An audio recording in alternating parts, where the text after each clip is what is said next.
What's up, guys? My name's Alexis, your host with Praises in the Pod, and I'm so excited to be here with Chloe and Jacob Collins. Y'all, honestly, I don't know these people. We literally just met in my driveway, and I'm about to dive into their story. We're going to dive into their story and hear what God has done in their lives and their beautiful family, and just dive into all those details. We're going to start off in prayer, and then we're going to jump right in, okay? Lord, Heavenly Father, thank you for today. Thank you for all of your many blessings, dear God. Thank you for this beautiful family that's going to be able to come and talk about your goodness and your faithfulness and just what you have led them to in life, Lord God. I'm just so thankful that they're willing to come and share. We just pray that you speak to us and through us today. If there's any nerves that are unrattled or not sure what to say, when to say it, anything like that, Lord God, we just pray that you just go before us and that you just are glorified in this episode. In Jesus' name I pray. Amen. Amen. So let's get it popping. Okay, Chloe, let's start with you a little bit. Okay. Tell us a little bit about how you were raised. So I was raised in the church as long as I can remember. My family was there every time the doors were opened until about middle school. And then my parents weren't quite as involved, but I was still super involved. I was a huge member of the youth group. Those were my people. I had wonderful leaders that poured into me. And so that's a really special season of life to me. And we get to be leaders in the youth group now because it meant so much to me in that time. And so I would say all the way through church, I was involved. But about middle school is when it was like, early teenage years. Just need the Lord. And I, on my own, feel like I built my faith probably then. And I had a really wonderful group of community surrounding me during that time. So really young, honestly. Like middle school, you said? Yeah, probably like 7th, 8th grade was like, yeah, this God's for me. Like, Yeah. This is a relationship, not just something that we do every week. Yeah. I love that because there's so many times that we hear like people stay under their parents' umbrella for so long, but you really did step out and make it your own at a younger age. I would say so. Yeah. And now I did have wonderful like leaders that were pouring into me. It wasn't like I'm just out there doing this on my own. Yeah. But I started to understand at that age, like me and the Lord have a personal relationship. It's not dependent on my parents or anybody else. Yeah. Jacob, what about you? Tell us a little bit about your childhood. Yes, I was baptized when I think it was in 3rd or 4th grade. But I never got it until, I spent my middle school and high school years just kicking it. Yeah. I don't know what the way to describe it, but really, I didn't think I needed the Lord. I was baptized. I checked the box in my mind. But as I grew up, I thought I could handle life myself. And then it kind of all unraveled on me, like that last semester of high school. And that transition kind of out of high school and everybody separates, goes their own way, just blew my mind. And so that's when I kind of started realizing, after a meltdown, kind of rebuilding from there with the Lord as my foundation. Yeah. So I think that's so like important because there's so many times in our lives, like we put our identity like in our friend groups and like what we got going on. Do you say like that kind of was because once your friend group split and people left, like you just were like, it was like, this was my entire, it's I grew up in Perry, and so it's a small town, so everybody knows everybody. We all go to the same elementary school, middle school, and high school, and then it's like, well, we all go different directions. It just, the whole world collapsed, But y'all have known each other literally for life, right? Most of it. At this point, there's more years that y'all have known each other. For sure. Yes, we were close all of those years. We went to school together, middle school and high school, and I feel like we had a friendship in high school. We did, yeah. We flirted a lot. Yeah. Okay. We did. She wouldn't admit it. She would never admit it, but we flirted. Okay. Yeah, I would admit it. Y'all graduate though, but y'all do start dating like right after high school. We did. Yes. I was so immature, and Chloe was, I don't want to speak for you, but she was the type that was like, there was plenty of guys that wanted to date her, but she did not date a soul. She I knew what I wanted. So like I was not interested in dating. I was interested in marriage. I had never gone on a date. I went to one dance with somebody, but I told people no to even dances. I didn't like dance anyway. But I had knew what I wanted, and it wasn't in front of me. And I had really high standards.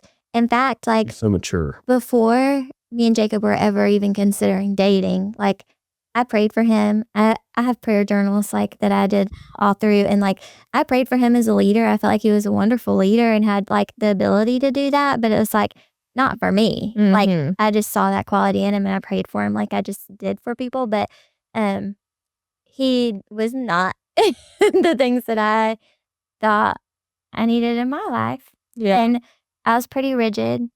And so, yeah, he asked me on the date and I said, no, no way. Oh my We actually, after our first date, I begged her and begged her and begged her to go on a date with me. And after our first date, I remember dropping her off at her house and she said, hey, that was fun, but I don't want to go on a second date. And like we did that like on several dates. I was so persistent in my pursuit of her that eventually I just say she forgot. I didn't forget, but he was, I got to see his heart. Yeah. It was a similar timeline of when he started pursuing the Lord. And so it's like, it was a different side of him. It was not just the Jacob that I'd known. Yeah. It was a Jacob who was pursuing the Lord for himself. Like, it wasn't dependent on me, but it did kind of coincide with the same time as like us hanging out and getting to be together. And so he did pursue my heart. And that was something that I was adamant was going to happen if I was going to be willing to date somebody. I love this. Chloe, I'm so obsessed with you. I've already said that. I'm telling y'all, we just met in my driveway. But listen, she pulls out this piece of paper, first of all. And hang on. This is a sidetrack. I'd squirrel sometimes. Tell us what all's on this piece of paper, please. Okay. Well, I'm a potter, so I make pottery for a living. And I have on here some clay, lots of clay. I have my grocery list. I have my church design for the bathrooms because I'm designing the bathrooms right now. I've got the to-do list for the week and my clay order and my notes for what I might face here. Okay, so on top of that, that's when I was like, I love Chloe. But now when you're so like adamant, like you're like, I know what I want. Jacob wasn't really it at that point. Not offended. And I knew I wasn't at the time. And then like you're telling him, you're like, hey, this was fun, but this is it. Yeah, I gave him very clear communication. We were committed friends for a long time. But you know what? You stuck it out, man. You did. Several months. I wasn't allowed to date her, but I couldn't date anybody else. Okay. Well, she knew. She gave clear expectations. Yes. Okay, so y'all start dating and tell us about those early years. Well, that was a big part. Like our story now is a big part of kind of at that moment. Like I told him, I knew that I was going to adopt. At this time, I was interested in foster care, but I didn't know that I was going to be a foster parent. But I know that this is what I'm doing with my life. Don't even ask me on a date if you're not interested in doing these things. Like, I know that I'm orphan care is a huge deal to me. That's going to be a big part of my life. I had a long list, but that was a big part of it. When do you know that though? Like, were you a young? That would have been early middle school, maybe late elementary school. We had like the African choirs that would come to the church. I don't know that they do that anymore. I haven't seen that, but they came to our church, and so they did a whole performance, and then it was different host homes. Took some of the children home with them, and they stayed over the night, and then we brought them back the next day.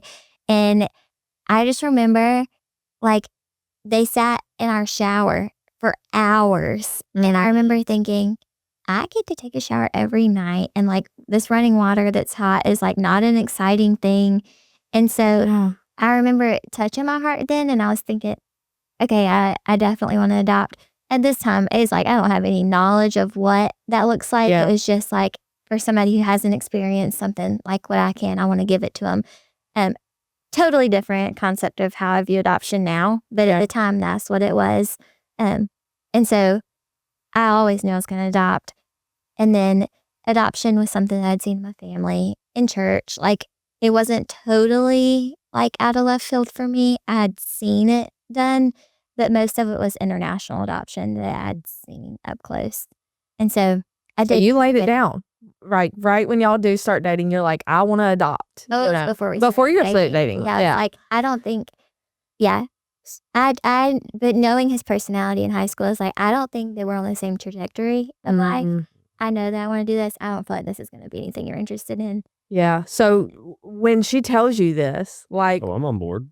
automatically, what, That's all I- anything? anything. You could have told me. You could have told me like we're gonna go be astronauts, and Yeah. I would have signed up for it. Wow. You know, because I was so focused on my pursuit. Yeah. You know, sign me up. Mhm. Sounds good. And you truly did mean that, though. Like, when she told you, I truly meant it as much as any person can mean anything. Yeah. You know, with an 18-year-old's hormones and You also had no knowledge of what that was. Right. It was just Yeah. like, that's what you want. Okay, I want you. That's what I yeah, that was Yeah. foreign. Like- Like anything deeper than that was foreign to me. Yeah. So it was easy for me to sign up for it, but I really didn't know what I was signing up for. Mhm. How long did y'all, is there more that kind of is captivated in that like first little bit that y'all want to kind of talk about before I ask another question? I don't- No? I don't- Okay. So how long do y'all date for? Like total? For 3 years before getting engaged. Okay. Well, we I did- knew Jacob was just so like in love with you. I thought it was going to be like 3 months, honestly. Then. Like, well, that's a whole other tangent. I almost left school and we were going to get married and we were waiting on. We're gonna elope. So we were engaged for a long time. Okay. But we did not get married until June, right after we graduated in May from college. Okay. He graduated a year early, but All right. So tell us a little bit about the early years in marriage, like how this looks all the way up until, where you start the adoption, fostering, whatever that looks like. Because I don't know. So Okay. tell me. yeah, there's not a long gap Okay. between there. So we got married in June and then we were married a full year and a half, probably. It was January when we started fostering. So June to January. Yes. Okay. Well, but a year and a half. Yeah, So 'cause I got married June- June 2020, so it would have been January 2022. Okay. Uh-huh. And so early marriage, I think that's kind of when you started to realize I can't just say I love everything. That's where she loves. that's where the rubber, Went once right. there's some books out there. It's like around 2 years of dating, kind of the little magical bubble of just of feelings, and you could spit in my face and I'll it'd have been fine. But once that bubble kind of pops, when we're going to work and somebody's got to clean the house and all these like practical things, is when we ran into some challenges. Mm-hmm. Yeah. Definitely like what's inside. I had somebody that used to say what oozes out of you. Mm-hmm. And so like what oozed out was what was inside, like growing up, what we had been taught, what we had seen. And so like clearly I'm naturally a little messy. And Jacob, he grew up in a very like organized type A, Mm-hmm. definitely type A, structured. Like his put it in environment. perspective, like Chloe's an artist, I'm a banker.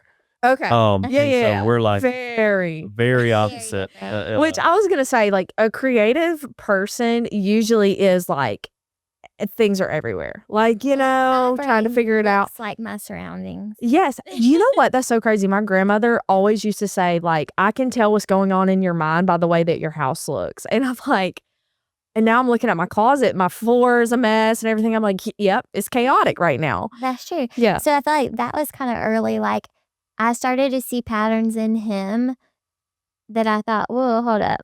This is not Gonna what I thought. Yeah. Like his patterns were just so much different than mine. And none of them were necessarily bad except for OCD began. Like Yeah, I had some pretty severe, like, I would say OCD control issues about, like well, you can put the bar soap here, but this is where it should go. You know, like leaving the like small things. Like I started really Not struggling. control in a creepy way. Controlling like. Are you an only child, Jacob? I'm not. I have an older sister. Okay. He does. Okay. Because I was thinking like I struggled with that, you know, like when me and my husband got together or whatever, because I'm like, I've always had it my way, you know, like I'm an only child, whatever. So I just thought maybe, but. No, but I do come from a family, like generations, like I can look back at like grandparents and aunts and everybody is super like organized and Yeah. you know, They do follow a rhythm. it's, you know, I jokingly say like my family has always like had their lives planned like cradle to grave, like everything is planned to a T. Yeah. Love. And so I didn't think I wanted that, but then I, you know, as we got married, I started finding myself being just naturally doing it. Yeah. We really had to learn like the things that were inside of us. We're like, okay, these are patterns that we inherited, that we've seen, and that are like spilling out of us. We get to rewrite our own story. Yeah. So like, how do we unlearn some of these things that were harmful for us together? Like, and then make it fresh and us, Yes. I'd say. And so that would be. I'd say our first year, that was like, you know, we never really fought, but we had some doozies that first year, you know. And But we had a lot also of fun. weird is stubborn. And so it's like, okay, we're learning. It was like a total learning curve. Yeah. And It's a name of chicken. Who's going to blink first? So we had been talking about foster care. So now through college, that's when my love for foster care really began. So like my podcast history probably looks nothing like most of the people listening right now. Hang on. What do you mean by your podcast history?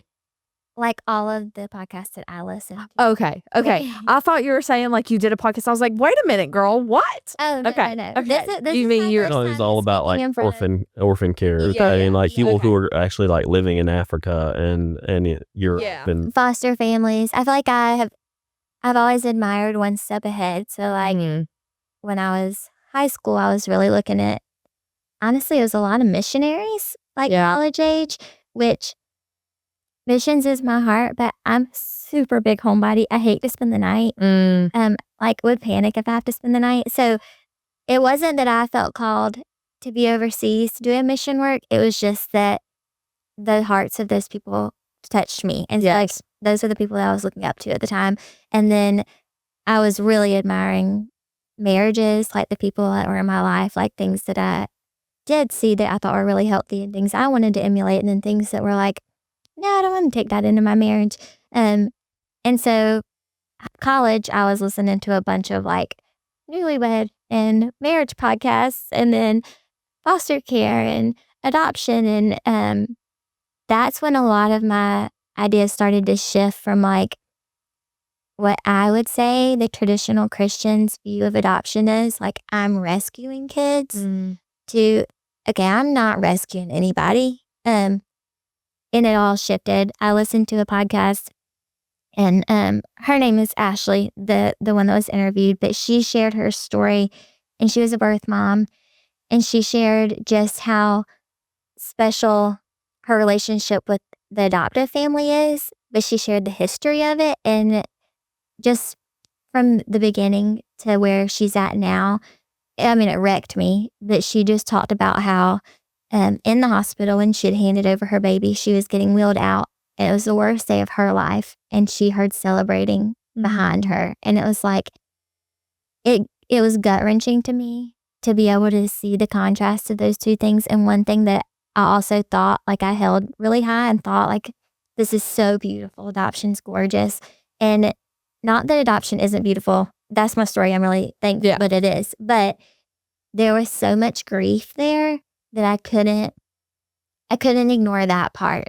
And so she has an open adoption, and she shares the story of how it was like 5 years that she had contact with her son, and she reached out to the adoptive family and was like, I know I don't deserve anything because I was the one that backed off for 5 years, but if there's any way I can have a relationship with my son at this point, like I'd really be appreciative. And the adoptive mom just responded and it's like, we've been waiting for you. And when I heard that, I was like, okay, I can do that. Like I know that I can share motherhood. And so that was like a peak in adoption where it's like, all right, how can I make adoption look like this for somebody? And then it kind of shifted in foster care. I just didn't know much about it at the time. And then learning about it was like, this is all about the bio family. Yeah. Okay. Like I'm on board with that. Like I can see the generational trauma that's led up to this point. I might not have experienced it or know it, but like these people are worthy of having somebody love them, and their children, like not just the children. Yeah. And so it's like, yeah, I want to be a part of this. And so we started talking about foster care when we got married, like next steps, like getting ready to do it. And we both knew that we were going to do it. I say we both knew he is committed, but didn't know really what it looked like. He didn't have the experience of hearing stories. Yeah, I was fine, like planning to do it, but planning. We never really had to. We were always, well, we're gonna call, and you have to go through a lot of training. Yeah. And I think all states, but yeah. So in Georgia, to be a foster parent, you have to have pretty extensive training. I think it's 9 weeks or 12 weeks of in-person impact training to take you through everything from CPR to, trauma, I guess trauma parenting. I don't know. I can't remember. It's been a few years now since we've done it, but I think like, we were talking about our our second year of marriage, I guess, entering into that. And our, first step in becoming a foster parent was making that phone call. And I think we were planning that week to call. Chloe can remember the details of that better than I can. But day. So like, just for people who don't know, that process can take a long time. You can speed it up. I mean, you can do it as fast as they allow you to do it, or you can kind of drag it out. You can be like, I'll start the classes now. We'll do the in-home studies like after we finish it, 6 months after we finish it. Like it could be like a 2-year thing if you want it to drag out. And so us starting was not really a commitment to like us getting kids anytime soon. It was just, we're starting the process. And so because we've been talking about it so long, we've been praying about it. And it was like, I think we're both ready to be invested in some way. I will also say before this, with our kids, so we knew about their situation. We did not know the extent of it, but we babysat one time for them. My mom's a speech therapist and the kids were going to speech with her. And so, mom had shared like what was happening with my mom. And so we were trying to be kind of like an advocate for them so that defects wouldn't get involved. So like we did some babysitting and I drove her to a few appointments, like things like that. We did not know what had already gone down, like how far along it already was, but the kids did go into care and we weren't called. We didn't know anything about it, but I told him like, I really feel like those kids should have come to our home. And he was like, no, they should not have, because we live in less than 1,000 square foot. We don't need 3 kids right now. Like, you're crazy. We can't do that.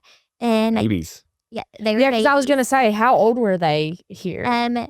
They were 4, 2, and 6 months. That's when they came to us. So they were younger than that. They were probably like 2 months, 1 and 3. Yeah. So they were babies. And I was like, I just really feel like we should have said yes. And Jacob was like, that was not an option. Like, I don't know why you keep saying that. Like Like the state wouldn't even let us. Yeah. I know, because y'all weren't We have like 2 bedrooms done now. with foster, like your. No, we haven't even started. That's We what haven't I'm made saying. the phone call. Oh, y'all ain't even made the We haven't even phone made the call. phone call. I just loved them. And so, and I loved mom. And so it's like, we sat across from her at dinner and like, once you hear, you can't unhear. And Yeah. it's like, I'm invested in your story. And so that there's nothing done. So then we had decided, to make the call. The kids are in care. We don't know with who. We do still have contact with mom. We're hearing like her side of things, and we took her to dinner a few times. I think we just got to know her better. Investing in her, since we couldn't do anything. The kids were Wow. Yeah. not in our care. So we didn't have any contact with the kids at the time. So then we decided it was a Tuesday. We're going to call. Jacob was still working from home because COVID. And we were going to call at 3:00 that day. It's like, we set a time. We were just going to do it at a certain time. And it's like, we're going to call at 3:00 and we're going to start the paperwork, whatever that entails. And then I got a call randomly from a random number at 12:00, and I happened to answer it, which I never answer my phone. So that's also, I answered. Yeah. And it was DFAX, and they said, we got a call that the children's placement it's getting disrupted, and their mom wanted us to call you. Would y'all be willing to take the children? Oh my gosh. I literally can't. Go ahead. I said, yes. I was outside, Jacob's upstairs, and I went upstairs.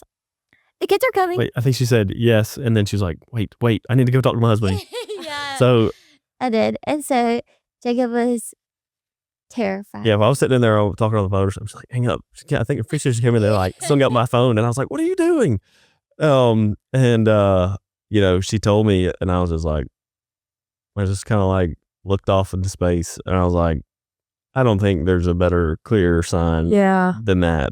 Except like I would be for you were terrified. Oh, absolutely terrified, like, but you just know, scared to death. But it's like at that, it's like that is a clear sign from the Lord in my mind. Like it hit me. It was like, okay, I don't really, this is scary. This makes me super nervous, but I'm gonna choose to be obedient in this. Oh, come on. Yeah. And no, it wasn't without like panting and like, it wasn't like without like, give me a towel. Yeah, I mean, because at this point, triplets, like that's technically Zero like kids, 0 kids to 3 instantly. Little house. How old are y'all? We were 21, 23. No, 22. 22, 23. It might have been 23. We said y'all were going to do this. Yeah, we did. You're like, we don't know no dates. No dates. No, the life's a blur. That is so I think we were 23. young. That is so young. Either way, to go 0 to 30. We were 21 when we were married, so it would be getting close to 23 from where already. It is. Looking back, I feel like, oh, I was so young. And me and my sister are 5 years apart, and she got married like at the same age as me. You're a baby. And then it's like, now she's at the age that I was when I got 3 kids. And it's like, you're way too young for that. But yeah, I didn't feel like, oh, well, you're way too young to say yes to this. I think we had a lot of heads turned from caseworkers and stuff. Yeah. Yes, but I will say 100% just in this little time, like you really are so mature, Chloe. Like I can just tell, like you're so mature that 22 to you, 23, like you still already knew what you wanted, and that like I think I waited my whole life for this. Yeah, it's like I'm getting to live in my calling now. Yeah, is how I felt when we said yes, and so that's good. Where I felt really excited, scared of course, but like ignorant bliss. Like I'm like, this is it, and then. Where I felt really excited, he was like, my brain's still developing until I'm 26. That's great. So like, this is terrifying. I don't know what we're saying yes to. Yeah. I'm saying yes, I had like but a week's notice. They're coming in a week. Okay. Yeah. It was less than a week. That call was Tuesday, and they were going to come Friday, I think. Wow. So the church and everybody in the community just started loading us up. People were just dropping stuff in the driveway. Yeah. We sent out to our church. We're like, okay, we don't have space for anything because less than 1,000 square foot. So like, don't bring a bunch of baby stuff, but bring a bunch of baby stuff. Yeah. Like we need sippy cups, and we need like a hydrant. We don't have anything. Yeah. And so they did. They supported us 100%. I know that there were people that thought we were crazy because we heard it, but I felt so passionate about it. So they did come, and they brought COVID when they came. Oh, yeah. So we'd never had it. So it was like 2 years and we'd never had COVID. And then when they came, they all had COVID, gave it to us. and so we were First week of quarantined. parents. First week as parents, we all were stuck in the house. Wow. As in 1,000 square foot with Sick, 5 too. people It was rough. Yeah. sick. And it was a bad, like Chloe bounced back pretty quick, but like a typical man, I'm like, oh, I'm dying. And so, like did. 2 weeks, I think it took me to get over it. It was rough. Yeah. Yeah. What I mean, so the journey between that phone call, I cannot even imagine. I would have probably fell out on the phone. Like, just for you specifically, like waiting your whole life for this moment, and then you were going to call at 3, but you get a call. Like, you can just see how, if it's God's will, God's going to work it all out. Like, we don't even have to do anything. Look at that. No, we didn't. Well, we did a lot. But Yeah, y'all did a lot. We didn't. But like, He did make you a don't way. have to force a door to open if it's from And I God. did think, I laugh now because we are really far removed from that moment. I thought, this is the end. Like, I'm stepping into my calling. This is the story. Now I think, oh, you had no idea. Yeah. Like, that was the beginning. That was not the story. Yeah, that was just the kickoff moment. And so I feel like removed from the beginning of the story, it's like, okay, you do nothing. You thought like, oh, the Lord has done this. Mhm. And he had started it, but it was so far from like, The end. yeah, well, even now I feel like we're speaking from a place of still being in the messy middle. Like, Mhm. this is like, we're able to share our testimony and what the Lord has done up until this point, but this isn't like a wrapped up story Amen. by any means. And so I think 5 years from now, I'll laugh probably at what I'm saying now, saying, oh, you had no idea. Like, Yeah. I feel really confident right now in what the Lord is doing, and he is doing it, but like, oh, you have no idea what's coming. Yeah. So I will say that like looking back Mhm. was just the beginning. Okay, so from they step foot into your home to adoption, right? What is that road? Messy. Yeah. Yeah. Messy. Anything with foster care and, state agencies, it can be, it's rough. And so, it was 3 years, 4 years. And I'll let Chloe talk about the timeline and how we got from the initial placement to where we went from there. But Yeah. So we talked about they came with COVID. That's a good way to start that. Okay. It did kind of tumble from there. Jacob got bit by a tick and he got Rocky Mountain spotted fever. So he was really sick. And so there was a lot, like he did a ton of stuff. Like he was super helpful by all means, but there was a lot that was like I was managing because he was just down for the count. Like he was like in and out of the hospital for a couple months. Wow. Yeah, and it wasn't long periods of time, but it was just like Back to back to back. back to back something health wise was really affecting us. It also was a huge catalyst for his anxiety and his OCD. I feel like you can share about that, but kind of what started when we first got married, like Triggered more. Yeah. Like I said, it's been a long 4 years. So when those health, I mean, it's like that triggered some kind of, I don't know if it was the health or mentally, but I was really struggling with anxiety. That OCD went to overdrive. And so you can imagine, 3 kids, Total loss of control. absolute loss of control. Just again, Yeah. melted my brain. Like I just was melting down. It was, I was definitely not the husband or father that I wanted to be. Looking back, I think a lot of that was, some mental health issues. I think surrounding the all the medicines that I was on for the tick disease and, but yeah, I mean, that was when it hit another level. And it was hard. Yeah. On everybody, We had wonderful community we did. that showed up for us. Our church was like, I feel like that it was a really beautiful example of how the Lord like designed church. It was messy, but it wasn't hidden. I feel like we had friends that stepped into that with us. What felt really dark, they were there. Like we had a couple friend of ours that we're really close with. They had told us even before we started foster care, like when we were just praying about it, talking about it, like, if you do it, we'll do it with you.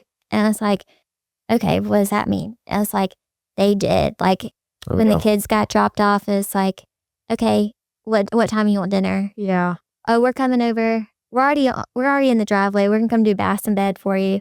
And so it's like we did have people that showed up, and I feel like that was really huge for both of us.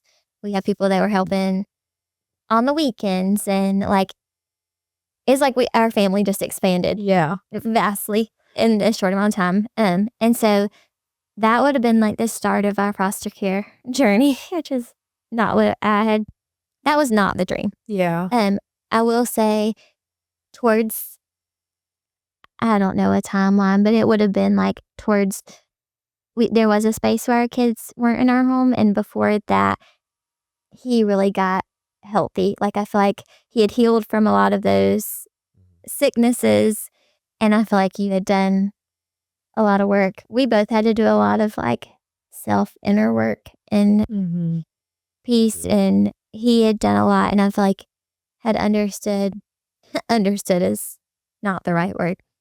Well, started an understanding of letting go of control. It did. Yeah. There was a point there where it became obvious with the state that the kids, because when they first came, it was a plan to, they were going to be reunited. We're thinking 6 months tops when we said yes. Like, right. this is It's like commitment. Yeah, I can do anything for 6 months. And as that kind of went along, a year goes by, and then it's like it started looking more like it was going to be an adoptive situation. I think for Chloe, she would have signed papers that day, but I was so filled with fear and that control. Like I was definitely invested, but I was not yet in a place to where where I could commit to because I knew I felt like such a failure as a father, as a husband. And I would say my relationship with the Lord at that point was non-existent. It was turbulent. Yeah. And so it was definitely not in a place where we were going to sign papers. And also your practical brain was like, we cannot practically raise 3 kids right now. Yeah. Like, Right. Scarcity was your mindset. Like resources or how do we afford? Like I was, had to plan it out. Yeah. And so, we were super invested, and were, I guess invested to the point where they did end up going to another home for an adoptive placement. And there was something like leading up to that point, like we started getting asked, will you adopt? And we knew it wasn't the right yes for us in the moment. But I also knew, like, these are my babies. And how do you ever say goodbye to your babies? And I mean, you can't, and it's horrible. And so also I loved their mom so much that it was like, I was so invested in their story, and I prayed fiercely for, really tiny details of everything I wanted for them in life. And it was like, if I can't be your mom forever, I want this and this and this for you. Like, I want this mom for you. Family, like I want the family unit for you. And so I prayed for somebody that was going to be super invested in their biological family and that would matter to them. I prayed for somebody that would be a voice and an advocate for education for one of our children who I knew was going to need that. I prayed for somebody, one of our daughters is sassy, is an understatement. And it's like, I just loved her little personality. And it was like, I want somebody who's going to value this and never try to kill her spice. Like, let's just steward it in a really healthy way. And like, there were so many little things that I prayed over. And in the foster care world, what I was praying for didn't exist. And we were told that a lot. Like, I was told by caseworkers, I was told by any foster care family that we ran into, like, okay, yeah, but that doesn't, what you want doesn't happen. And I'd prayed, like, okay, if I can't be mom anymore, can I be like fun aunt? Like, I still want to have a relationship with them. And Meanwhile, I'm with all my control issues. I knew I couldn't be a parent at that time, but I was going to make sure that they had the best possible parent. And even though I had, couldn't be a forever parent. Like, right, you were parenting. right, Well, right, Yeah. right. But I knew I couldn't at the time. I didn't think I could be a forever parent, and I was trying to micromanage that process. Even like the state people, I think, would say I was on their payroll for a little while because I was talking to families directly. Like which that was also rare. Like, Yeah. we would go and meet a family. I was like, absolutely not. We're not even get back to the car. yeah. So for me, it's like I was not willing to accept my role yet, Yeah.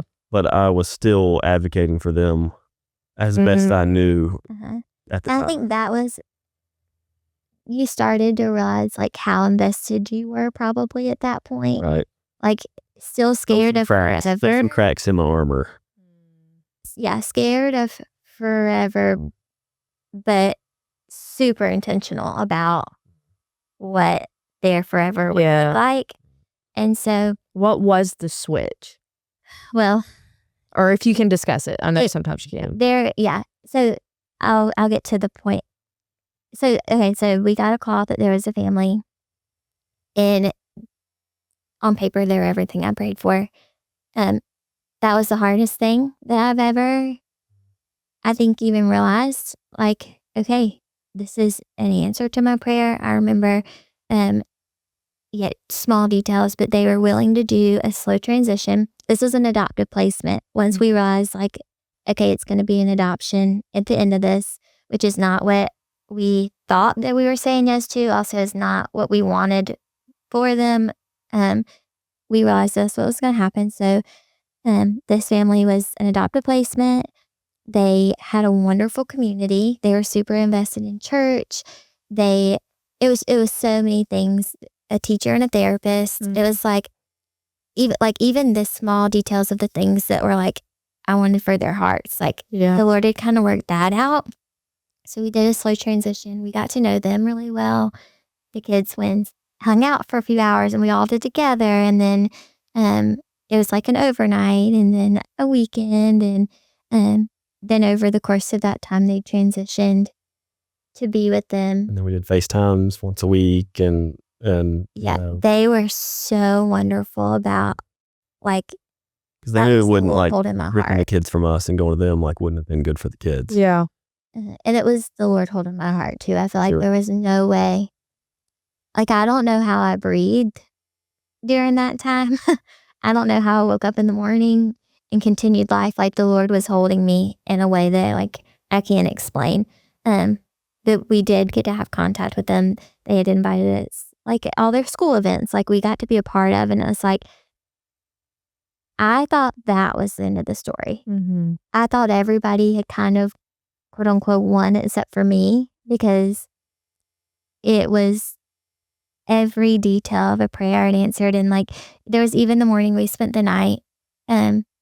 We didn't stay with them, but the kids stayed, and we stayed in the area, and we stayed at, like, this little cabin. And when we woke up, I love ducks, and I was sitting outside reading my Bible, and I was just, if you've ever been a mom in the morning, it's busy and it's loud and you're needed and it's fun in the morning. But it was quiet and scary and lonely. And I was sitting there reading my Bible, and 3 little ducks came out of nowhere. And it was like, it was the 3. It was like so many little bitty things that I felt like the Lord was like, I'm holding you. Like, you're gonna live through this. I'm holding them and I'm holding you. And they, like, came and ate out of my hand. And it was like, I got to nurture that morning in a way that didn't look like any other morning, but He provided that for me. And I prayed and I shared a lot that during that time, I felt like Moses' mom. That story resonated with me so much. I felt like I knew my babies weren't going to be mine forever as soon as they came to me. And they were fully mine and fully not mine all at once, which is ambivalence. Like, there's not a good way to describe that feeling, but I knew that they couldn't be mine forever, but I was going to love them to my best ability while I had them. And then I was going to have to put them in a basket and trust that God would provide for them. And even like in that story where it doesn't talk about his mom, it talks about Miriam, his sister, putting him in the basket and like watching. And I could only imagine like the grief was too hard to even watch what was going to unfold. And it felt like that, like I'm trusting you, God, with these children because I know that everything's out of my hands. And I'm going to put them in the basket and I need you to provide for them. And it was really, really hard. And then similarly, he did something really beautiful where Moses was found and his mom got to nurse him. And it's like, there were so many moments when they were not with us that it's like they're being cared for and I'm getting to see them. Like I'm getting cared for too. And then we got a call that really, I think This is kind of where the chapter turns. Yeah, this is where, yeah. Like the foster story turns into an adoptive story is we got a phone call that adoptive placement was disrupted and all 3 of the kids were removed and went to a different homes. They were separated. And they called me and Chloe was beside herself. Oh yes. We put all this effort and intent, thought we were, and me too, I was shocked. And then something like, I can't even explain it, but thing inside of me, like as hard as this story was, like Chloe learned so much through that. I didn't know that I was too, but that was the catalyst that I needed to finally accept that these children were mine. Yeah. And so, I got on the phone and I was like, where are they? We're going to get them. We're going to buy a new house. And actually, you didn't just do that. We found out that night and it was like, there's no words for like the emotional distress of that phone call. But then the next morning, we got a text and they said, would y'all be willing to take the kids for spring break while we find a placement? And it's like, how do you say yes to a week and not forever? Yeah. Like it was just hard. And I said, I don't even know that I have the energy to even hold my phone and answer this. You're going to have to, he said, I'll handle it. And he left. Yeah, this wasn't, Chloe's greatest fear was like, she didn't want to apply pressure to me to make me feel like, you need to do this. And it was the most, the Lord just put on my heart that these were my children and something that I've never felt before, which was, I love them, but I can never, I was always battling that. Yeah. But I just wholly, completely surrendered. Battling the control of control of getting hurt. Right. Yeah. The fear, the how are we going to do it? What the logistics of all things. Or if I live all the way, like what happens? Right. Well, what happens if it doesn't work out? Yeah. You hear all these, what happens if I accept, that these are my forever children, and then, so like I said, I was just battling that control, but when, in the aftermath of that, I had such a peace. And I just remember we were laying in the front yard on our backs, both of us, just looking up at the sun. And just like, I didn't go to work. I just, it's like, we were just laying there and just dead. And then I just like, I don't know. It's just the most, it's like I'm floating in a river. And the Lord just told me, those are your kids. And I sat up and was like, all right, like slap my knee. And I said, let's go get them. But you didn't. You said, I'm going to make a phone call. I didn't know what was happening. I stayed there. He went and talked. I didn't know about what, because I had no idea. I was still thinking that was like off the table for us. Yeah. And he came back and said, I told him I'm ready to adopt. Let's go get them. Hey, what you laying there for? Get up. And so Like, pack your bags, girl. We ain't go. what in the world? And so, even bringing them home was tricky. Like, we had to get approved because they were sharing a bedroom, and like our son couldn't share a room with our daughters because of the age gap. Like, all the legal, like, ridiculous stuff you have to follow. And so we had to wait, and we went and bought a house that week. Okay. Okay, bring them home. Like all the stuff that was previously so, it was hard, but it was so healing for the the damage that was done in our marriage early on. With my, control issues, it was just such a healing. I don't know, Yeah. I feel like for him, it was almost more healing. And there is so much beauty in the story where he's healing, but it wrecked me in a way that I still don't really have good words for. But it was like, God, what's happening? Because I thought that I had experienced the end of the story, and not that I loved the end of the story. It wasn't what I would have wanted, but I'd seen this, like, I had just seen his voice so clearly throughout it that I couldn't deny it. Mm-hmm. And then it was like, how can it go from that to it's disrupted? Like, how does that happen? And it's like, there was this shift where it's like, okay, but they're coming home. But there was also, but now they've experienced so much more grief. Yeah. Now they've experienced more loss. Now they've, like, everything got harder in a way for them. And so for me, it was like, I felt a little angry at the Lord in conjunction to feeling really thankful. Yeah. And seeing his presence. It was like all at one time, a lot of questions. And I would say I still don't know the answer to those questions at all. And I don't know that I will on this side of heaven. Yeah. And I'm okay with that. But I also know he's okay with me asking. Mm-hmm.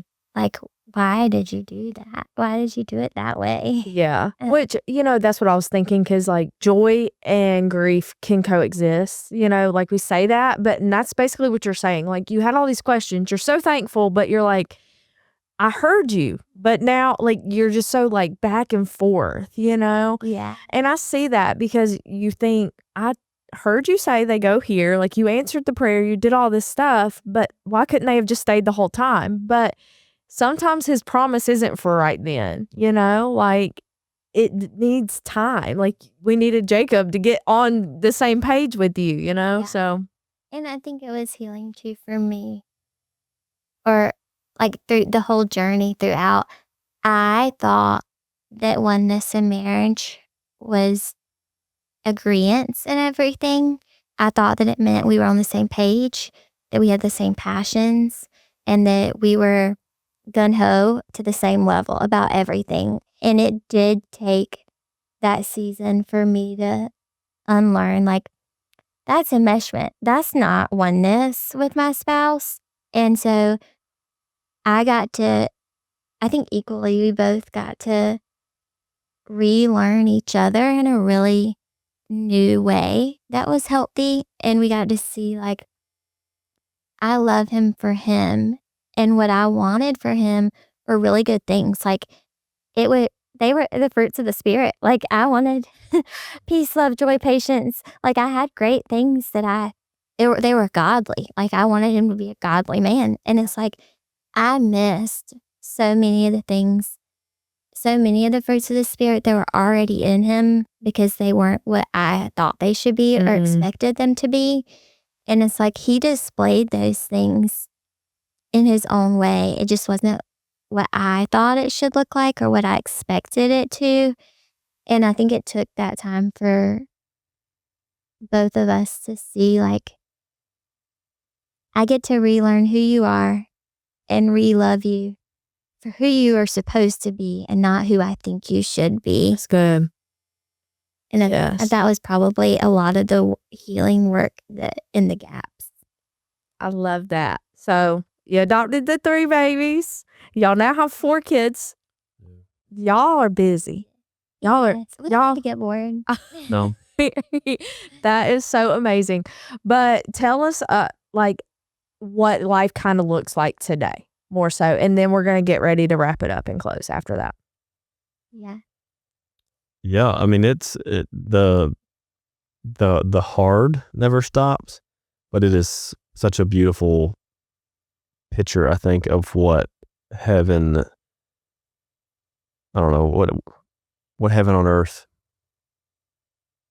is or looks like for us. I mean, it's still hard. Yeah, with Don't all get the me wrong. intertwined. Yeah, don't get me wrong at all. Like, I don't ever want anybody to think, well, it's just, we because I don't know what I'm trying to say. Yeah, I think so now we did finalize the adoption in October, and then we had a biological child in December.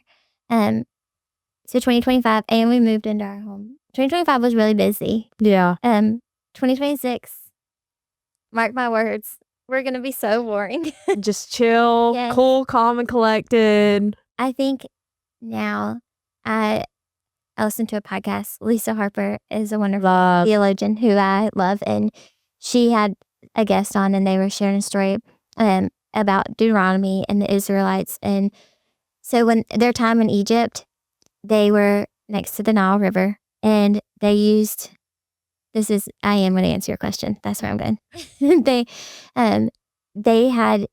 They irrigated their crops with the Nile. So have you ever heard of foot irrigation? I had not. Deuteronomy 11:9 or 9:11. It talks about it. So there you can back up my history. But what they did was they dug trenches like all around their crops. And then the Nile was really predictable. So it flooded at the same times every year. It was always water as a source. And so they put dirt over their little trench that they dug, and then they would bust it with their foot when they wanted to water the irrigation, and then they'd pack it back up when they were done. And so everything was really predictable. Their source of life, their crops, their water, everything they understood. They were in slavery in Egypt, but things were predictable.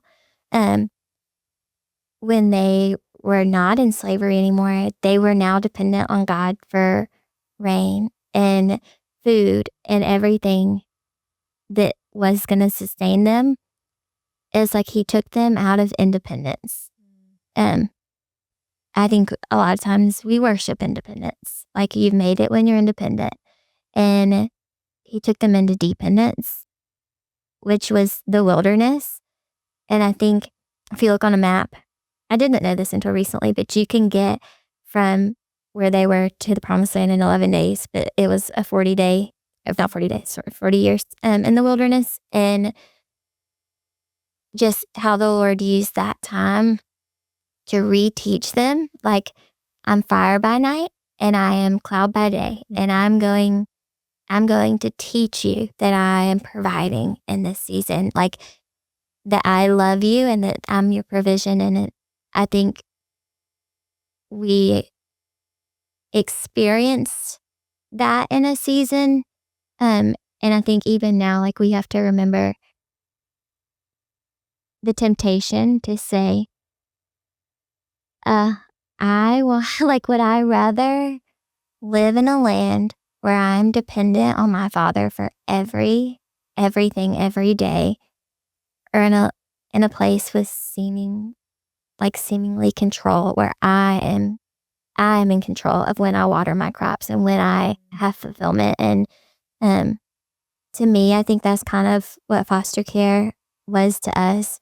Like, we even looked around at our friends' lives when we first said yes, and it was fictive control. Like, you don't actually have control over your life, but you at least think you do. Yeah. And we don't even get to think we do. Mm-hmm. And it was like, I remember we were jealous of things like, you think you get to play in your life. And it's like, we don't get to anymore. And it feels hard. And I think out of that would be our temptation even now. Like, we are daily reminded know that we're in the promised land, but the promised land's not without trials. Like I thought promised land is like it's the end, it's the beauty. And it's like, no, they were in the promised land when they were in the wilderness. Like they were in the Lord's presence and all of that.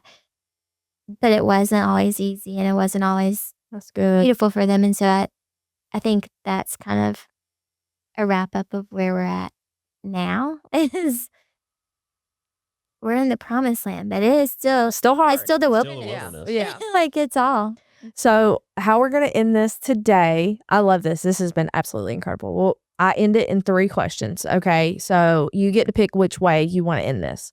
1, maybe you were on the way here, y'all been preparing, kind of talking about it, you got some notes, and you haven't been able to speak about one specific thing. Like you really wanted to say this, but we hadn't had the opportunity to do so.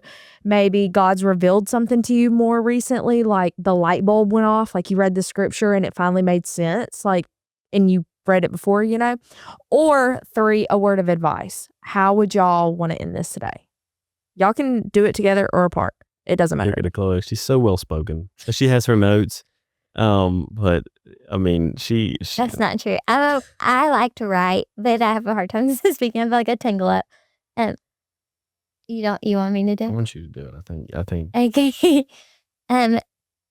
This is actually a little bit off of like what we've been talking about, but it's really special to my heart, and I feel like it is a lot of my view on foster care, adoption, and it ties back in like biological families, what that looks like to me.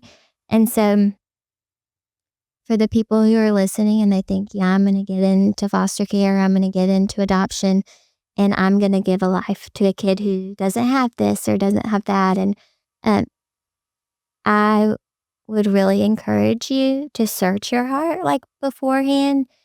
And is this to fulfill a desire that you have to maybe have children or to rescue something? Or is this to be in a partnership with God and really like working with Him in the whole story and the way that we see and talk about biological families? Like, I did not have the authority or the dominion to make any decisions on my children's case. That was not up to me. It was the court's job to do all the dirty digging on their history. It was my job to love all of the people that were in place, and the way that I talk about their family is ultimately gonna leave a trace of how I feel about them or what they see in themselves. And so those things are really important to me in saying yes. So like, I don't know, just where your heart is when you say yes to any adventure, but this adventure, especially like, do you have this space to like, it's really easy to love the precious baby that's handed to you, but do you have the space to love the scary, unknown adult and past trauma that's going to be intertwined in your story? And I mean, that would be forever part of our story where there's tons of things we don't know yet. Like, I mean, we're going to navigate that the rest of our lives.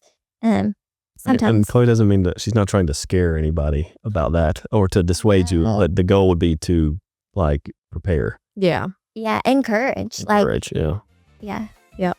That would be mine. Jacob, you got anything you want to close on? I can't top her on. I'm gonna let her. I love it.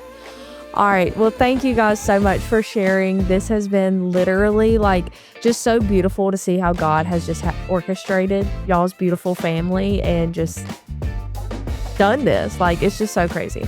Not crazy, but good. You know what I'm saying? Anyway, guys, I hope y'all have enjoyed this as much as I have. Make sure you stay tuned, stay blessed, and we'll see you guys later. Bye.